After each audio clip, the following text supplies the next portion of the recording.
বড় আফসোসের বিষয় হলো, দুঃখের বিষয় হলো, আমরা দেখলাম যে বাংলাদেশের একটা জেলা হলো শেরপুর জেলা।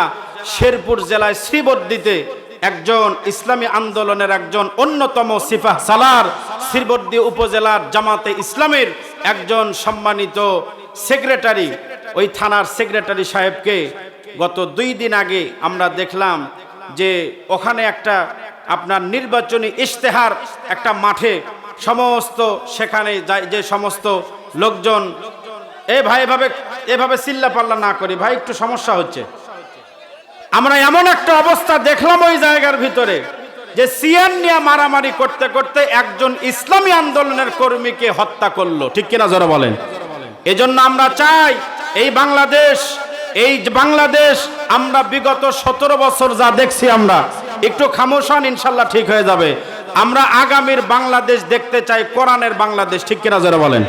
কোরআনের বাংলাদেশ কারা কারা দেখতে চান হাত তুলে আল্লাহকে দেখান, লিল্লাহে তাকবীর, হাত নামান। এই বাংলাদেশ গড়তে কিন্তু আমার আপনার মতো বহু মানুষের চোখের পানি, বহু মানুষের তাহাজ্জুদের ওয়াক্তে নামাজ পড়ে আল্লাহর কাছে দোয়া করে এরকম একটা বাংলাদেশ পাইছি। আবু সাইদের মতো যুবকদের রক্ত এই জমিনে ঝরার বিনিময়ে আল্লাহ পাক এই বাংলাদেশ কিন্তু স্বাধীন করেছে, ঠিক কিনা জোরে বলেন। আজকে আমরা দেখলাম বাংলাদেশের বিএনপির সবচাইতে বর্তমান সম্মানের পাত্র বেগম খালেদা জিয়ার সম্মানিত পুত্র জনাব তারেক রহমান আবু সাইদের কবর জিয়ারত করতে রংপুরে গেল। ওখানে তার বাবার সঙ্গে দেখা হলো, তার পরিবারের পাশে দাঁড়ানোর একটা ওয়াদাও তিনি করলেন এবং আবু সাইদের বাবা সর্বশেষ তারেক রহমান সাহেবকে একটা অনুরোধ করলেন যে আমার সন্তান এই ফ্যাসিবাদ সরকারের কারণে আমার সন্তান দুনিয়া থেকে বিদায় নিয়েছে, আমি চাই আগামীতে যেন বাংলাদেশের নতুন কোনো ফ্যাসিবাদ জন্ম না নেয়। জোরে বলেন কথা ঠিক কিনা। আগামীতে আমরা কি নতুন কোনো ফ্যাসিবাদকে আমরা দেখতে চাই? আবু সাইদের আব্বার কথা শুনে তারেক রহমান সাহেব বলছেন ঠিক আছে, ইনশাআল্লাহ আগামীতে ফ্যাসিবাদ জন্ম নিবে না। আমরা ওই সময় পর্যন্ত এটা বিশ্বাস করব না যতক্ষণ পর্যন্ত আমাদের শেরপুরের শ্রীবদ্দীর আমাদের ওই আলেম, আমাদের ওই দ্বীনি ভাই ইসলামী আন্দোলনের যাকে মারা হলো, এটার বিচার যতক্ষণ পর্যন্ত বাংলাদেশে নিশ্চিত না করা হবে ততক্ষণ পর্যন্ত আমরা এই কথা মানি না। জোরে বলেন কথা ঠিক কিনা। আমরা চাই আল্লাহ পাক আগামীর বাংলাদেশ যারাই নেতৃত্বে দেখ, আল্লাহ পাক সবাইকে যেন দেশের ভিতরে ইনসাফ কায়েম করার তৌফিক দান করেন, সকলে পড়েন আমিন। সম্মানিত ভাইরা আমার, আমরা যখন জান্নাতের ভিতরে যখন যাব, জান্নাতের ভিতরে সূরা ইয়াসিন আমার আপনার নবী শোনাইবেন, আমার আপনার নবীর তেলাওয়াত শেষ হবে, এবার আল্লাহ তেলাওয়াত শোনাইবেন। আচ্ছা বলেন তো, আমরা যে জান্নাতের গল্প শুনলাম, এই জান্নাতে যদি যাইতে চান দুনিয়ার থেকে কিছু পুঁজি নিয়ে যাওয়ার দরকার আছে না নাই? আল্লাহ কোরআনে বলছেন আমার সঙ্গে যারা 3টা ব্যবসা করবে, কয়টা ব্যবসা? আমার সঙ্গে যারা 3টা ব্যবসা যারা করতে পারবে তারা একমাত্র কেবলমাত্র আমার জান্নাতে ঢুকে আমার জান্নাতের ভিতরে দামি মানের শ্রোতা হতে পারবে। যারা আমার সঙ্গে ব্যবসা করে দুনিয়া থেকে আসতে পারবে। আমার সঙ্গে ব্যবসা করা লাগবে 3টা পুঁজি নিয়ে আমার সঙ্গে ব্যবসা করো। কয়টা পুঁজি? আল্লাহর সঙ্গে কয়টা পুঁজি নিয়ে ব্যবসা করবেন? 3টা পুঁজি নিয়ে যদি ব্যবসা করেন তাহলে আপনি জান্নাতের মধ্যে যাবেন। দাউদ নবীর কণ্ঠের তেলাওয়াত শুনবেন, মুহাম্মদুর রাসূলুল্লাহর কণ্ঠের তেলাওয়াত শুনবেন, এরপরে জান্নাতের মধ্যে আপনি আল্লাহর কণ্ঠের তেলাওয়াত শুনবেন। আল্লাহ বলে সব পাইবা।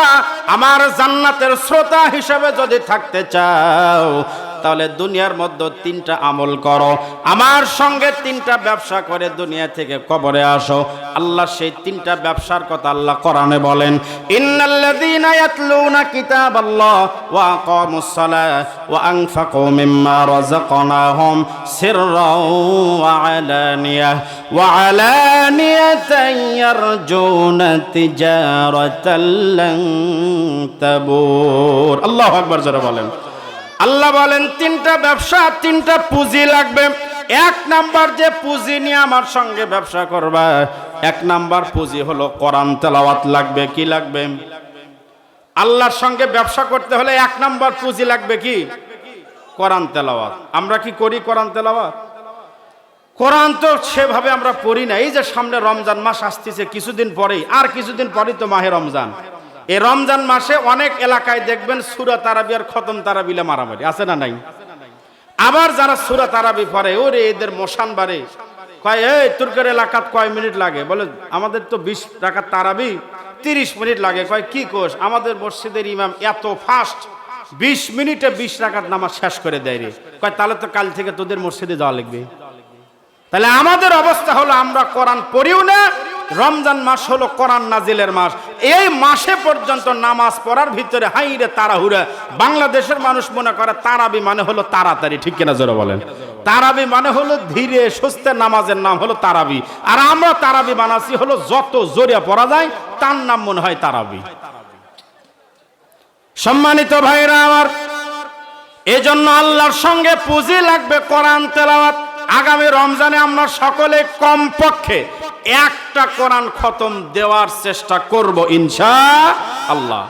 আল্লাহর সঙ্গে ব্যবসা করতে 2 নাম্বার পুঁজি লাগবে ওয়াকামুস সালাহ। 2 নাম্বার পুঁজি লাগবে হলো 5 ওয়াক্ত নামাজ। কয় ওয়াক্ত নামাজ? 5 ওয়াক্ত নামাজ। একটা লোক শয়তানের সঙ্গে দেখা হইল, শয়তানকে ডাকদা বলল, ভাই আমি একটু তোমার মতন শয়তান হবার চাই। শয়তানে বলছে আমি একটু শয়তান হবার চাই। তো কি কাজ করলে শয়তান হওয়া যাবে? শয়তান বলতেছে তোমার আর দুনিয়াদার শখ হলো না, এই শয়তান হওয়ার শখ হলো?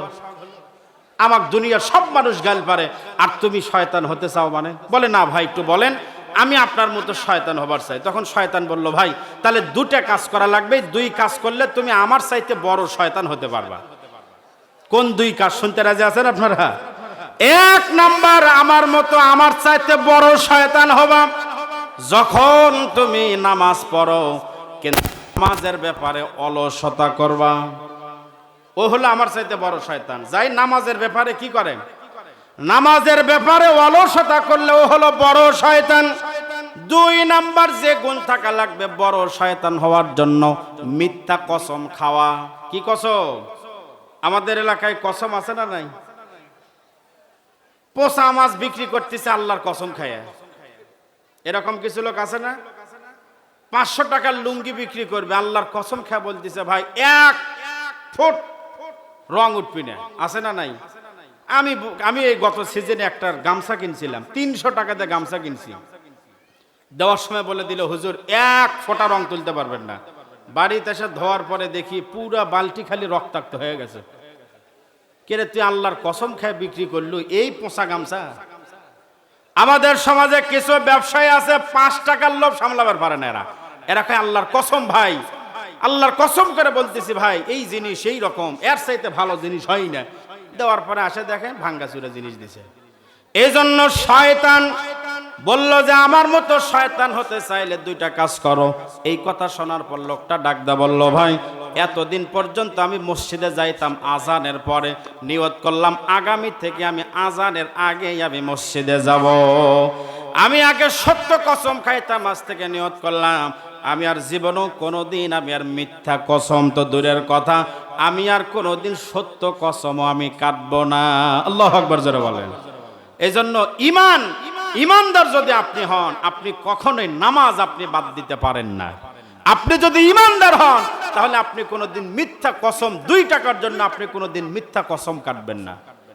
যে লোকটা নামাজ বাদ দেয়, যে লোকটা মিথ্যা কসম খায়, শয়তান বলে ও হলো আমার চাইতে বড় শয়তান। আপনারা কি ইবলিসের চাইতে বড় শয়তান হবার চান? কারা কারা হবার চান হাত তুলেন। যাক আলহামদুলিল্লাহ, সকলের মোটামুটি মনোযোগ ঠিক আছে। তাহলে আল্লাহর সঙ্গে ব্যবসা করতে 2 নাম্বার পুঁজি লাগবে হলো 5 ওয়াক্ত নামাজ। 3 নাম্বার যে পুঁজি লাগবে আল্লাহ বলেন ওয়া আনফাকু মিম্মা রাযাকনাহুম সিররাও ওয়া আলানিয়া। আল্লাহ আপনাকে যতটুকু অর্থ সম্পদ দিয়েছেন এই সম্পদ থেকে গোপনে প্রকাশ্যে আল্লাহর রাস্তায় দেওয়া লাগবে। গোপনে হোক অথবা প্রকাশ্যে হোক, এই দুনিয়ার মানুষ লাভ ছাড়া কোনো কাজ করে? লাভ ছাড়া কাজ করে?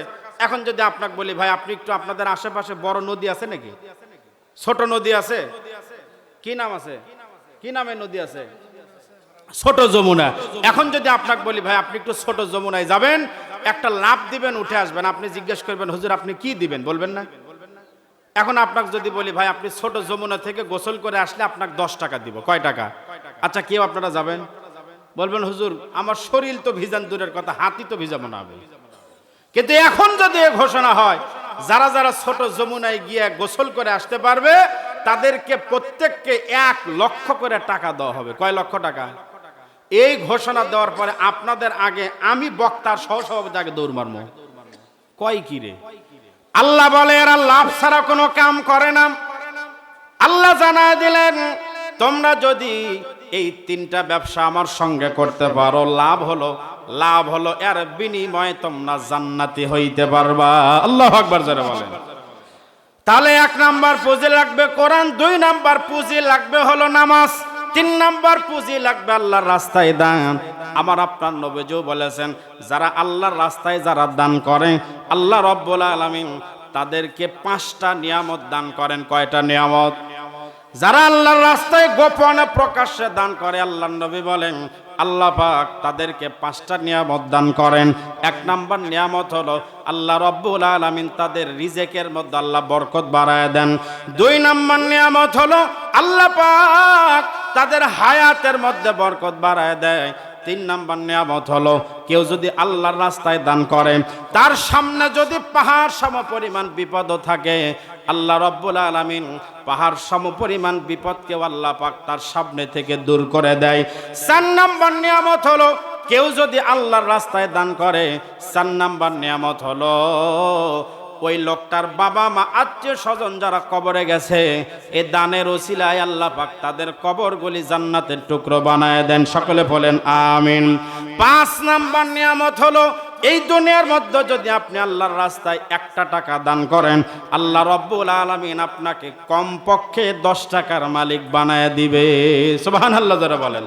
1 টাকা দিলে কয় টাকা? 1টা খেজুর যদি আপনি আল্লাহর রাস্তায় দেন আপনাকে 10টা খেজুরের মালিক আল্লাহ আপনাকে বানায় দিবে। চিৎকার দেওয়া বলেন আল্লাহু আকবার। আল্লাহর নবীর জামাইয়ের নাম কি ছিল? হযরত আলী। একটা জামাই হলো হযরত আলী। হযরত আলী একদিন বাজার থেকে আসতেছেন একটা আনার ফল কিনে নিয়ে। ফাতেমার শরীরের মধ্যে জ্বর। স্বামীকে বলল স্বামী গো আমার শরীরটা খুবই খারাপ, একটু আনার ফল খাইতে মন চাইছে, আপনি বাজার থেকে আমার জন্য আনার ফল নিয়ে আসেন। আলী বাজার থেকে আনার ফল একটা কিনে নিয়ে রাস্তা দিয়ে যাচ্ছেন বাড়ির দিকে, রাস্তার মাঝ পথে আসলো একটা ফকির। আসার পরে ডাকতে বলে আলী ভাই অনেক দিন হয়ে গেল আনার ফল খাই না, আমার মন চায় একটা আনার ফল খাওয়া, মনে চায় কিন্তু টাকা নাই কিনতে পারি না, আল্লাহর রাস্তে যদি একটা আনার ফল দেন বড়ই লাভবান হব। আলী চিন্তা করে কিরে আমি আনার ফল কিনলাম এই জানলো কেমনে আবার? আলী চিন্তা করলো আল্লাহর কোরআন তার সামনে এসে বলে ওয়া আম্মা সাইলা ফালা তানহার, ফকিরকে ফেরত দিও না। আলী চিন্তা করলো অর্ধেক দিব আর অর্ধেক বাড়িতে নিয়ে ফাতেমার কাছে দিব, অর্ধেক আনার ফল ফকিরকে দিল। ফকির অর্ধেক খাওয়ার পরে বলে আমার পেটের অর্ধেক ভরলো, আর অর্ধেক যদি দিতেন তাহলে আমার পেটটা ভরতো, পুরোপুরি ভরতো। আলী চিন্তা করলো বাড়ির চিন্তা পরে করব, আগে ফকিরের পেটটা আগে পূরণ করে দেই। পুরা আনার ফলটা ফকিরকে দিয়া আলী চলে গেল বাড়ির দরজায়, ভিতরে ঢুকে না, সাহস পাচ্ছে না। আমার আপনার বউ হলে কি আবার কিনা তারপরে যাওয়া লাগতো, ঠিক কিনা বলেন? ঘরের দরজার যা দাঁড়ায় আছে ভিতরে ঢোকার সাহস পায় না। ফাতেমা ভিতর থেকে ডাক দা বলল স্বামী গো বাজারে মনে হয় আনার ফল কিনতে পারেন নাই, বাজারে মনে হয় আনার ফল নাই, আসেন আনার ফল লাগবে না, আমার আল্লাহ আমাকে সুস্থ বানায় দিয়েছে। আল্লাহু আকবার জোরে বলেন। আমার আল্লাহ আমাকে সুস্থ বানায় দিয়েছে, আসেন আনার লাগবে না। আলী ঘরের মধ্যে ঢুকেছে, কিছুক্ষণ পর আলীর দরজার মধ্যে খটখট খটখট আওয়াজ। হযরত আলী দরজা খুললেন, আল্লাহর নবীর মুরব্বী সাহাবী হযরত সালমান ফারসি ডাকদা বলে আলী মাথার থেকে তাড়াতাড়ি খাঁচাটা নামাও, তাড়াতাড়ি মাথার থেকে খাঁচাটা নামাও, আমার মাথা ফেটে যাচ্ছে, নামাও। হযরত আলী খাঁচা নামানোর পরে সালমান ফারসি ডাকদা বলল আলী ভাই এই আনার ফলগুলো আল্লাহর নবী তোমার কাছে হাদিয়া পাঠিয়ে দিয়েছে। আল্লাহু আকবার বলেন। আলী আনার ফল গণনা করে দেখে আনার ফল আছে 9টা। কয়টা আছে? আলী ডাকদা বলল আমার কাছে আসে নাই, ভুল করে মনে হয় আসছো, অন্য জায়গায় নিয়ে যাও, আমার কাছে 9টা আসার কথা না, আল্লাহ বলেছেন, নবীজিও বলেছেন, আল্লাহর রাস্তায় একটা ফল দান করলে আল্লাহ পাক 10টা ফলের মালিক বানায় দেয়। আমার কাছে যদি আল্লাহ যদি পাঠায় তাহলে 9টা হবি না 10টা হবি। আমি আল্লাহর রাস্তায় কয়টা দিছি? একটা দিছি। তাহলে ওই হিসাবে আমি কয়টার মালিক? আমি 10টা। এই কথা বলার পর সালমান ফার্সি ভিতর থেকে আরেকটা আনার ফল বের করে দেয়, বলে আলী আরেকটা আছে, এই যে দিয়ে দিলাম, নাও। আলী বলল, আলী কি এমন আমল করছে আল্লাহ তোমার টাকা দিলে আল্লাহ পাক 10 টাকার মালিক বানায়, 100 টাকা দিলে 1000 টাকার মালিক বানাইবে, নতুবা 1000 টাকার বালা মুসিবত থেকে আল্লাহ আপনাকে দূর করবেন।